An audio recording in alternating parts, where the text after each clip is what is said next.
Good morning, everyone. Welcome to another beautiful day in West Virginia. Welcome to my channel. Thank you to our 175 best friends of the feather. I do so greatly appreciate that.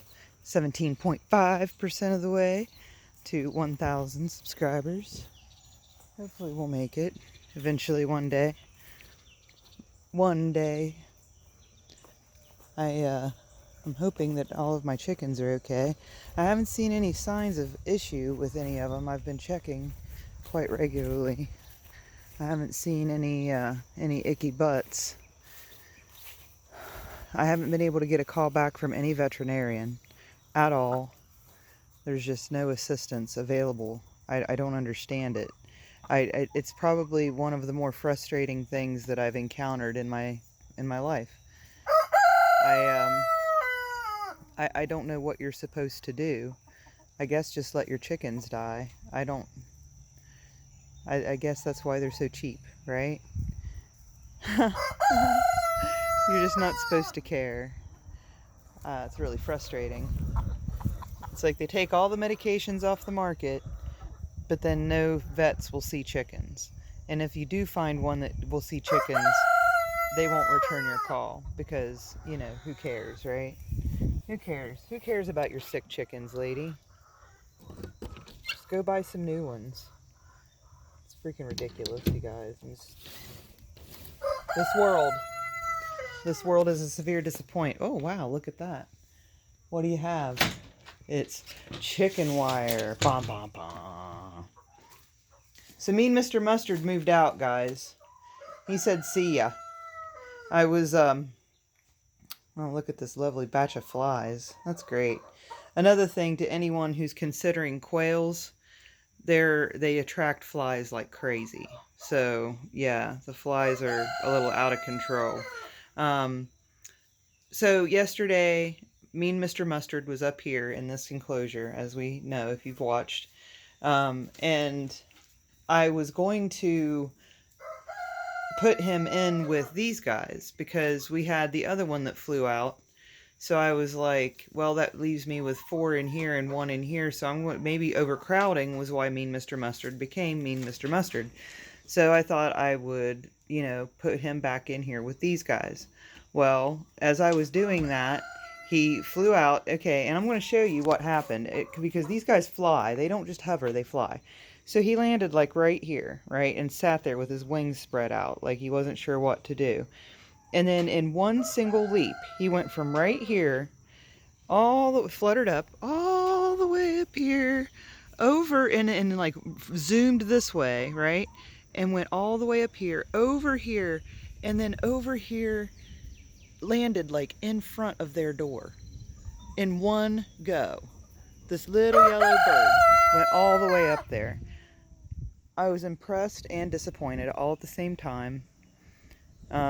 Because, you know, I'm not upset that I don't have the quail. Does that sound weird? I'm not upset that I don't have the quail. I'm upset that I lost the quail. It feels irresponsible. But these things are very difficult. I told upper management, I said if I would have known that these things were so difficult to handle, because they are. There is not a non-feral bone in these little birds' bodies. They are wild birds. It's like taking a wild bird out of the wild and sticking it in a cage. And see, I don't like that. And I didn't think it was going to be like that. But it is. So, here we are. So my inclination, my knee-jerk reaction is to let them all go. Because they're all boys. I didn't want that either. But they're so pretty. Look at how pretty they are. Like, look at the feather pattern on the front of this one, if it'll sit still long enough. Look at that. Look at how beautiful that little bird is. Oh, and there's the blue one. The blue one is so pretty. Look at that. So now I have one of each color. I've lost a yellow one, and I've lost one of the dominant colored ones, the black and white ones. So I have one of each color now. But I'm scared to death to handle them, guys. I'm scared of them.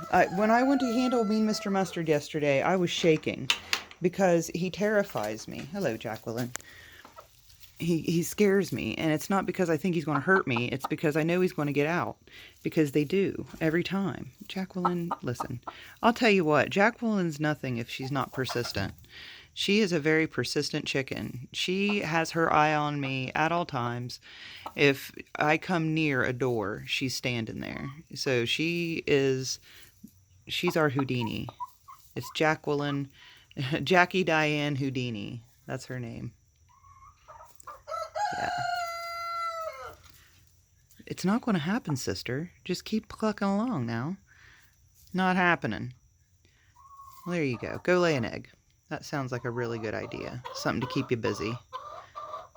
What are you doing over there, Parabola? Looking beautiful, I'll have to say. They're all looking very nice today. Well, hello, Chip. Chip! They've all got their wings out. It's hot. It is very warm this morning. I actually took note of that. Hello, Felicity. It is very warm this morning, especially in the sun. You want to lay an egg, beautiful girl? Love her feathers. My sister was here, and they were taking pictures of my chickens. Very good pictures, by the way. Pro camera setup, a whole bit. And they did a little close-up zoom of her feathers, and I'll tell you what, they are beautiful. Beautiful, beautiful birds. And they're like, just chickens. Yeah, try to get it. See, look at that healthy butt. See? That's a healthy, fluffy bird butt right there. That's the way they're supposed to be. That is not the butt that Fiddle had, for sure. Not even close. What you doing, beautiful Chippy? Chippy Dippy. Doing a little pruning. Yeah. So, we're down to 4 button quails and 14 chickens. 14 chickens? Yeah. Yep. So 4 and 14. No. Get back, foul beast.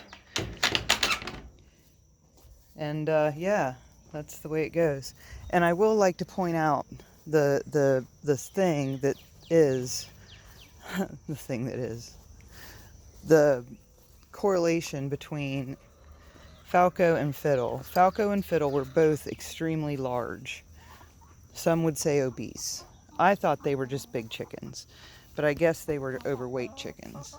And because the reason I say that is because Faddle was the same size as Fiddle when they came down here, and Faddle has lost weight, and she is now much healthier. She didn't get the icky butt.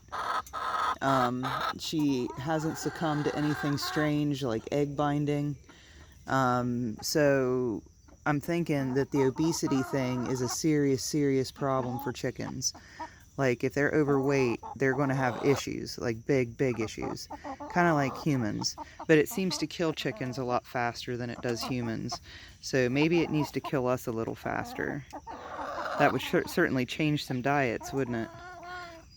Yes, ma'am, it would. So instead of changing our diet, because it doesn't immediately kill us, we just live painfully miserable lives because we don't want to stop eating what we eat. And you know, it's funny. I've had family in this week, which is wonderful. I so enjoy spending time with my family.